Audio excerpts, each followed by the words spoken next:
75 hard, day 2. Got a couple things left. I have 10 pages in the book. Need to take a photo. I've got a peanut butter and jelly sandwich here that I need to eat as well. Everything else is good to go. So, like I said, I'm gonna start sharing what I'm getting out of these books. Let's see. But today for the workout, in the morning I did a 3-mile walk, but like a 14-minute pace, 13 and a half, whatever it was, and then just kept going and stretched until 45 minutes. Headed to work.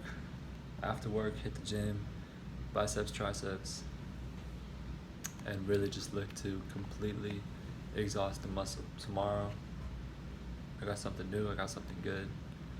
I got a great recommendation from a friend, and I'm looking forward to the workouts. That'll be good.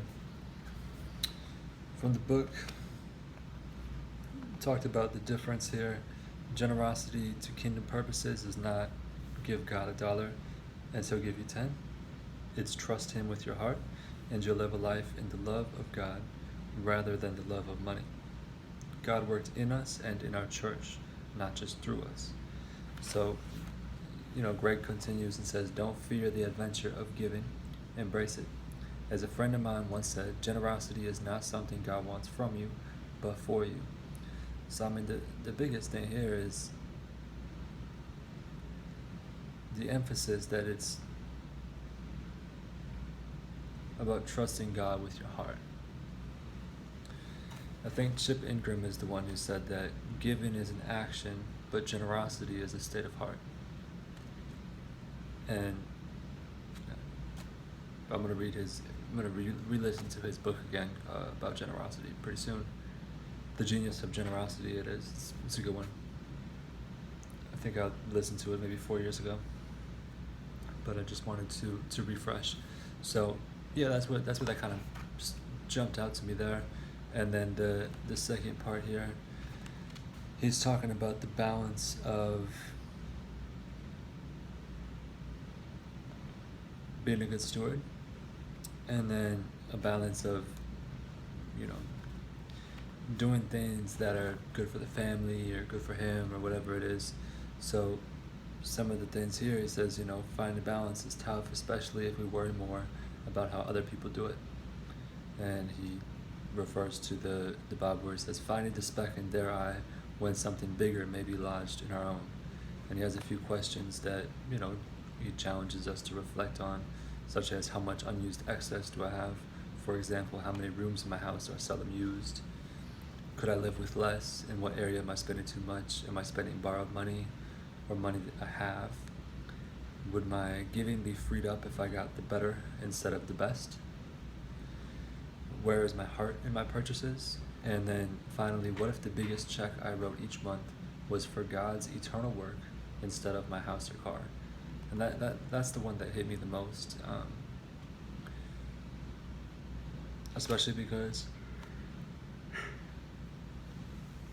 where I live now, I'm paying more rent than I was last year. Everything went up in the area, so it's kind of on my mind of, well, I'm taking care of this now, but if I were in this position last year, where was I spending that money previously? You know what I mean? Of course, many different factors and everything, but it's something that's on the mind too.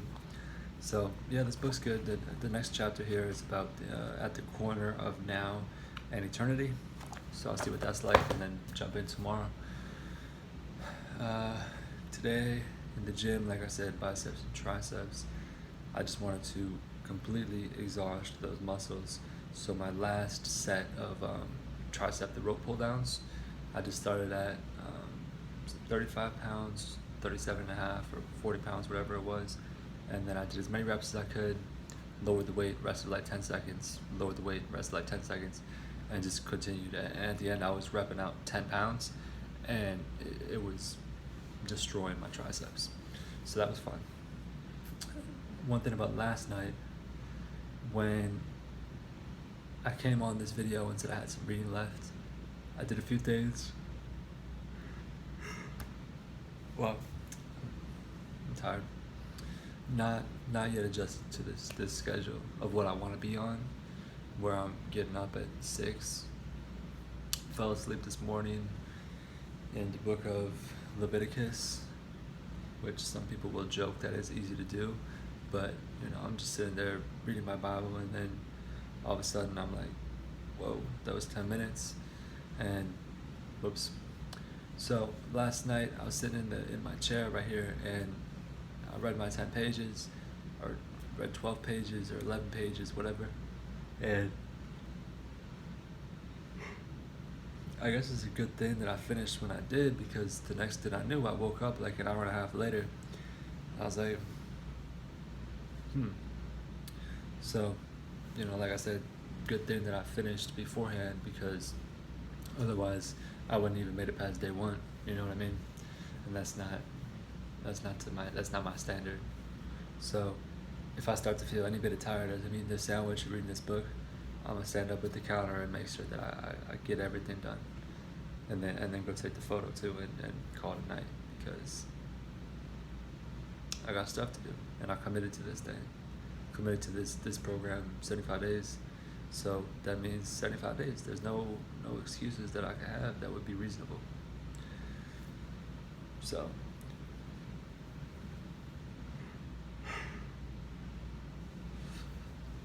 with that, I'm gonna get right to it. I'm gonna get back to work. I'm gonna keep going, and I'll plug back up tomorrow. Tomorrow, like I said, I'm gonna have a little surprise, and I'm gonna come with a lot more energy. So I'm looking forward to that. All right, stay blessed. God bless.